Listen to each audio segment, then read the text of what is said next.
Well, it's been quite some time since my last video, nearly a month.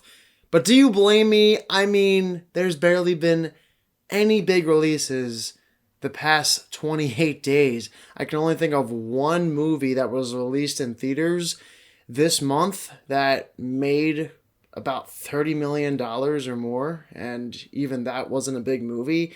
Everything else has been relatively small or overlooked the last month.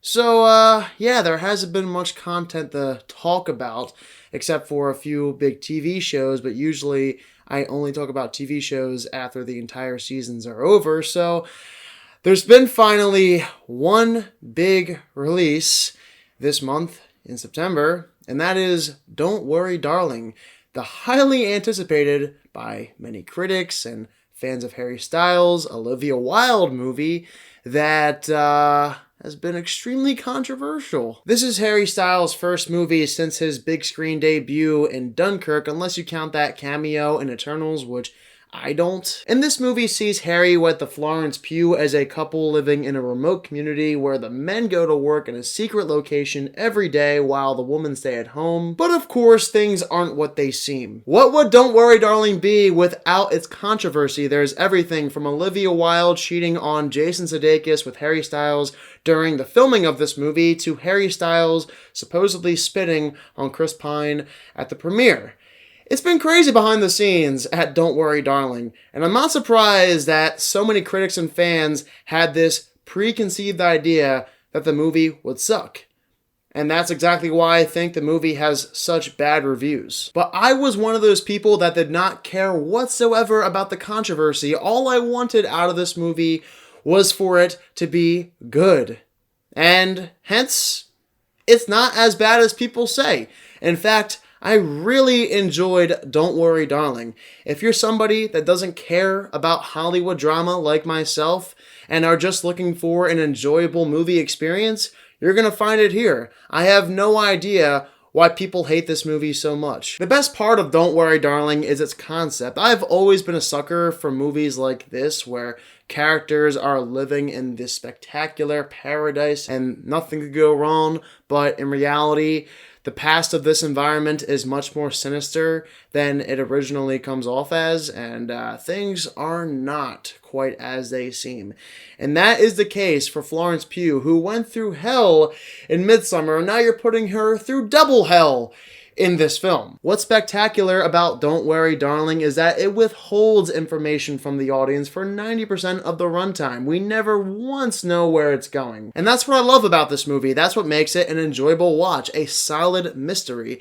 A mystery shouldn't reveal anything about its plot until the finale. And Don't Worry Darling never once cheats. Think of movies like Shutter Island and Black Swan. I'm not saying that it's as good as either of those, but it reminds me of both Shutter Island and Black Swan and plenty of other films. I also never thought the movie dragged during any sequence. You see some creepy things. You, just like Florence Pugh, want to unravel this world and figure out what Chris Pine is up to at his headquarters. And with every moment comes excellent tension building.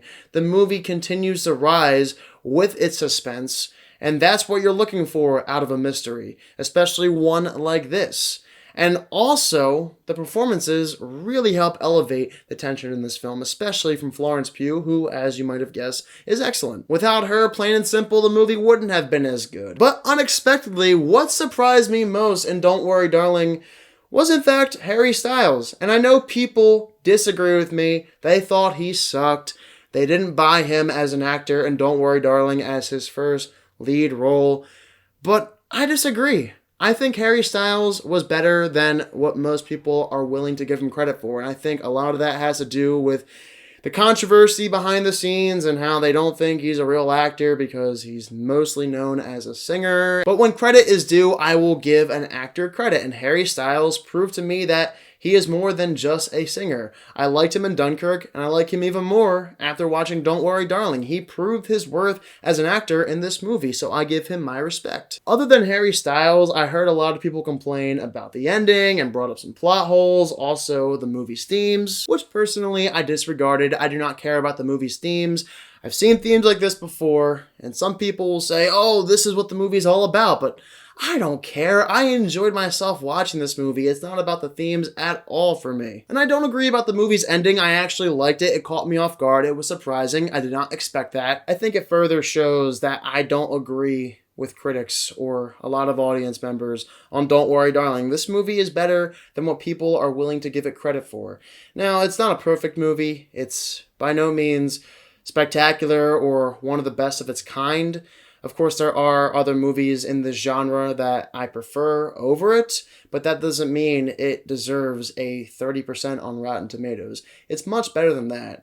My main issue with the movie is that it does require some patience. It's a 2-hour-long movie, and sometimes it feels repetitive. There are a lot of elements that reappear, and you have to go through the same thing over and over again with Florence Pugh's character, who clearly is dealing with a lot of trauma. You're going to want the movie to reveal its final twist so badly, but trust me, if you're a person with patience, you're going to like what you get.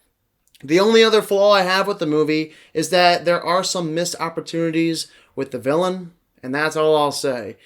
Don't Worry Darling surprised me. This is easily one of the biggest surprises of the year.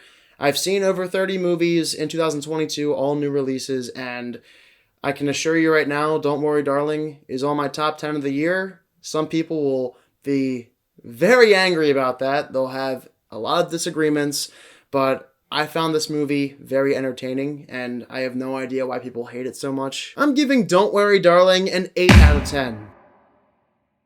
Hey, since it's been a while since my last video, I decided to change a couple of things up, like the opening to my reviews as well as the final scores. For those of you who have been following my channel for a while now, you know that I've been doing percentages for my scores, but now I am going to do a rating scale out of 10. It just makes things a little bit simpler. Alright, for those of you who have seen Don't Worry Darling, what are your thoughts of it? Is it as bad as critics are saying, or does it deserve more credit? Let me down below in the comment section. And of course, as always, if you are new to my channel, click the subscribe button and give this video a thumbs up if you enjoyed it. Thank you all so much for watching this video, and I hope you all have a fantastic day.